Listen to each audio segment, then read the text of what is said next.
Breaking news here on CBS Sports HQ. Opening game of the Maui Invitational between two-time defending national champions UConn and Memphis. And in overtime, UConn down 2 had the chance for a game-winning 3 from Hassan Diarra, but he misses it. And Memphis nailing the upset 99-97 at the opening game of the Maui Invitational.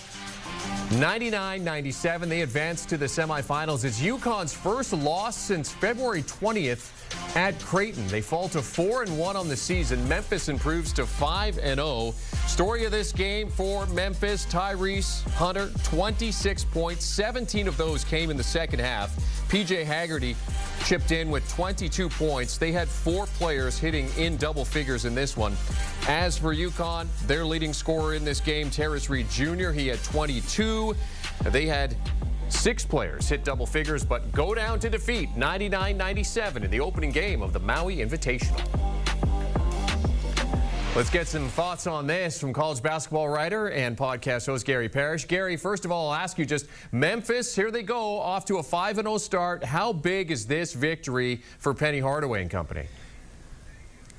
Massive. And I think you could argue not only the biggest win of Penny Hardaway's head coaching career at the Division I level, but arguably the biggest win since John Calipari was the coach at Memphis, and he left that school for Kentucky back in 2009. You know, Memphis has not embarrassed itself on the court under Penny Hardaway, but the level of success that a lot of us anticipated honestly hasn't been there. Just 2 NCAA tournaments in his first 6 years, only 1 NCAA tournament victory, and then just one off-the-court headline after another, most of which have, you know, had negative connotations connected to them.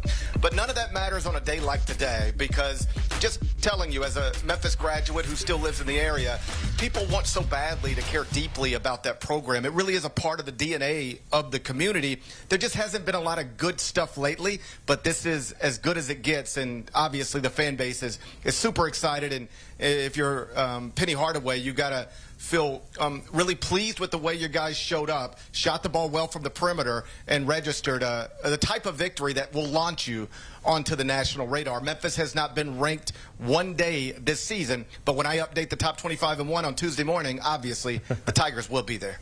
Yeah, and it's not like they weren't tested in this game, because UConn came back in the second half. I mean, Gary, there's a lot of new faces on this team, but that killer instinct seems to be there. They took this game to overtime and came within a shot of getting a win here. When you look at this UConn team and this defeat, what are you seeing in this team that maybe gives you a little bit of concern? Well, Jeremy, I think we spent a lot of the offseason maybe lying to ourselves a little bit that UConn would just keep on moving down the track, same as it ever was. But the truth is they lost 4 starters to the NBA draft. Dan Hurley is still there, and he's obviously excellent. Alex Karabin is there, and he's really, really good. Could be, you know, the Big East player of the year. But everybody else on that UConn roster is somebody who wasn't on the UConn roster last season or is being asked to play a bigger role, more important role this season. I have no doubt, or at least very few doubt, that UConn is going to be very good as this season unfolds. But the truth is, Dan Hurley, in these first 4 games before heading to Maui, didn't challenge his team at all. They played 4 programs ranked outside of the top 320 at KenPom. They were projected to blow out every opponent. They blew out every opponent. I don't know how much they gained from that. In Maui this afternoon, they ran into a real basketball team that had, you know, tested themselves against power conference opponents who had been in true road games. And Memphis came out and threw the first punch and did enough to hang on. It is probably frustrating for the Memphis staff that they got taken to overtime, given they were up 12 points with less than 3 to play. But all's well that ends well, and Penny Hardaway's got a 5-0 team that, you know, is going to play in the winner's bracket semifinals of the Maui Invitational, and not many people were predicting that this morning. Yeah, for UConn, the highest they could finish at the tournament now is 5th. So you talk about what kind of a boost this could be for Memphis. What about for UConn? What's Dan Hurley saying to his team? What could this mean for for UConn moving forward? Well, I think the first thing he probably does is walk into that locker room and, on some level, in his own way, apologize, because he got a technical foul in the final minute of overtime of a game that was, in that moment, tied. I'm not going to sit here and insist that Dan Hurley's technical foul is what cost UConn the game, but it obviously did not help. And I'm sure he's disappointed in himself a little bit for allowing his emotions to take him to that place. If you watch UConn basketball at all, you know that Dan is constantly talking to the officials.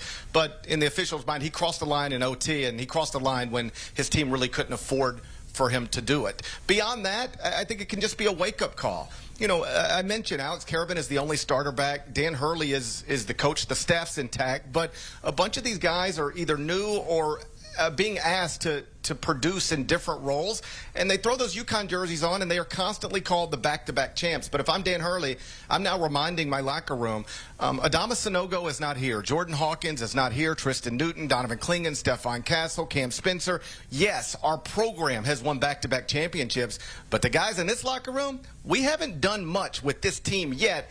It's time to refocus. It's time to get going. Again, UConn long-term should be fine, but obviously there's some things to work out. They just let a Memphis team that's unranked shoot above 50% from the field against them. That is not okay. Yeah, we'll see what kind of a response they have in their next game, of course. They're on the other side of the bracket. Gary Parrish joining us here on CBS Sports HQ, helping us break down Memphis's upset win over UConn in the opening game of the Maui Invitational. You can bet Gary's going to be breaking this game down with Matt Norlander over on the Eye on College Basketball podcast.